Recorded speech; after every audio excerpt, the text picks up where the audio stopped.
নমস্কার। কবি সুকান্ত ভট্টাচার্যের লেখা কবিতা দেশলাই কাঠি। আমি একটা ছোট্ট দেশলাইয়ের কাঠি, এত নগণ্য হয়তো চোখেও পড়ি না, তবু যেন মুখে আমার উসখুস করছে বারুদ, বুকে আমার জ্বলে উঠবার দুরন্ত উচ্ছ্বাস। আমি একটা দেশলাইয়ের কাঠি।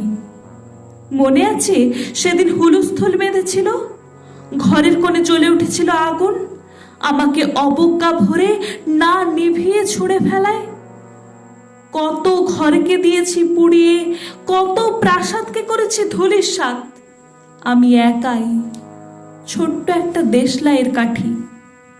এমনি বহু নগর, বহু রাজ্যকে দিতে পারি ছাড়খাড় করে, তবুও অবজ্ঞা করবে আমাদের।